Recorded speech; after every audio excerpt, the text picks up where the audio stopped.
Shauna Meyerson with Yoga Athletica in Los Angeles, California. Today we're going to learn how to sit on our asanas. That's right. You might not think that sitting is such a complicated thing, and I've done such fancy schmancy stuff on this channel. It's like, why take the time to learn how to sit? The answer is because A, a lot of people don't really understand how to sit in yoga, and B, quiz. What does asana mean?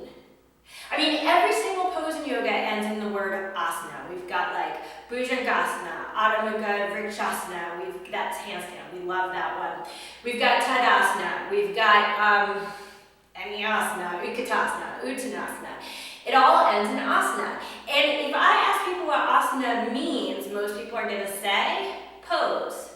It's not pose. So they'll say posture, and it's not posture. Asana actually means seat, or to sit quietly. And so the seat in our yoga practice is very, very important. It also obviously is used for establishing our meditation, but also the seat is the seat of our practice. So we're going to start off with the easiest seat, which is called Sukhasana. Sukhasana literally means easy seat. But just know, in yoga, nothing is ever going to be that easy. Sukhasana, in its most basic terms, is Indian style, right? The way that we learned to sit crisscross in circle time when we were in preschool. However, this is actually not easy pose. This is not Sukhasana, crossing at the ankles, and this is definitely not Sukhasana.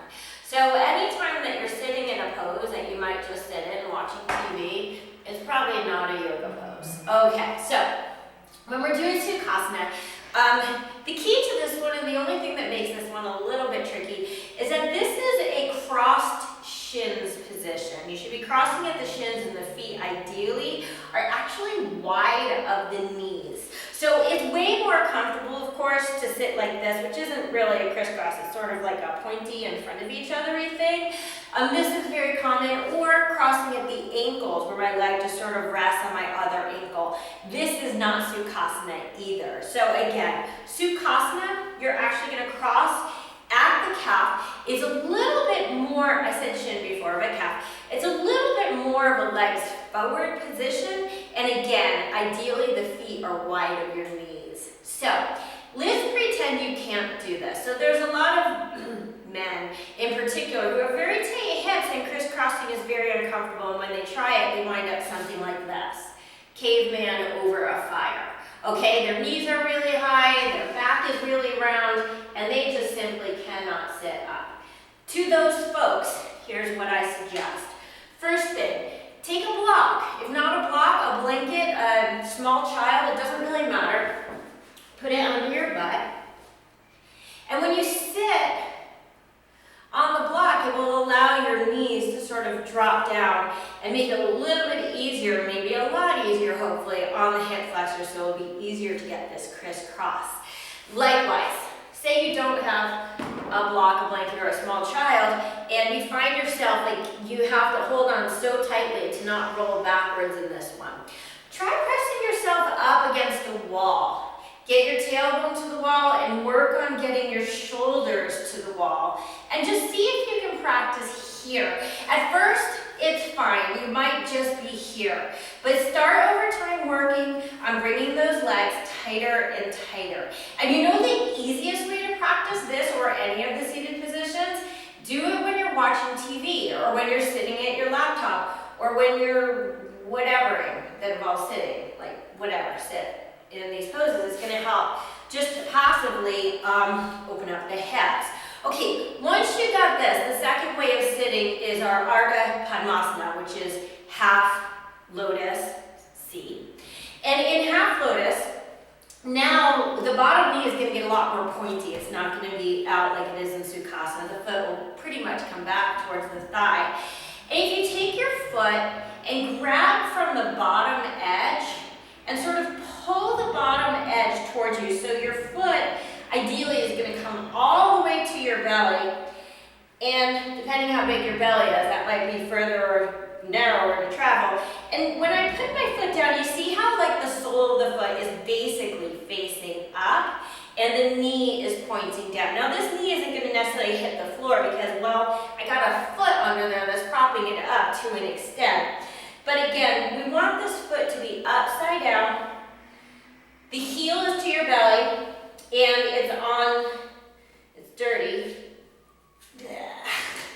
Okay, and it's resting comfortably on the thigh.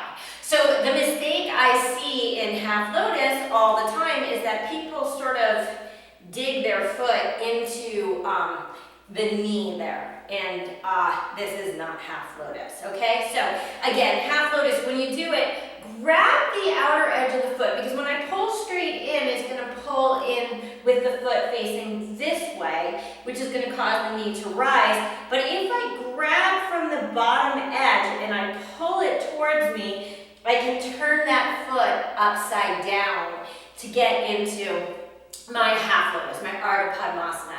Now remember, whatever you're choosing, whichever pose you choose, we're looking for a nice straight spine. The reason why we actually have such a tight Sukhasana, and then we move on to sort of the more intense Ardha Padmasana and Padmasana, which is our full lotus, is because the tighter your legs are, the more your spine is going to straighten. In fact, when we get to Padma, to full lotus, in like a minute, you're going to see that it's harder to slump in your lotus than it is to sit up tall. So all we're doing is basically squeezing from the bottom so the spine comes up from the top. Now in order to get a great Padma, you have to have a great Ardha Padma. So again, a lot of people put their foot in here for their half lotus, and then when they take this foot up, well, they're just going to lose that because there's nothing supporting it, right? So the foot you want well supported upon the thigh. You're going to grab from the front, okay, up and over to take that bottom leg. And basically all this leg has to do is have to go forward, up and over, right, onto the top like this. Now, of course, this isn't going to be easy for everybody, but what's going to be really hard and largely unsustainable and will not take you into the right pose is what I don't even know if we're going to be able to fake this, but a lot of people do this. They take their foot, and instead of having it in the belly, they have it in the mid-thigh, and then they grab the other foot from the inside and pull it up. And you can come into full lotus here, but you're usually going to wind up with like this weird, like wonky, like where's my foot? Like it's all like in there. This is not like a good, strong pose, nor is this going to stop me from slumping. I mean, I could hang out here all day. So again, you're not going to take it through the triangle. You're going to take it up and over, okay? And again, once your feet are tied up, if you pull your knees in a little bit, the more I squeeze from the bottom, the more my body rises up. So you choose one of these three for your meditation, making sure that you're always sitting up tall, lifting the rib cage off the pelvis and engaging the core, shoulders back and down. And once you master your lotus, then you get to do all sorts of fabulous lotusy things. Like you could do lotus in handstand, you could do lotus in crow, you could do lotus in forearm balance, you could do lotus anywhere on earth, in any position. So, master this, or just get this, or at least get this one, but learn how to seat. No, learn how to sit, because it's all about the seat. This is Shauna Meyerson with Yoga Athletica in Los Angeles, California. Wishing you an awesome day, life, week, etc. Whatever you're having, just make it awesome.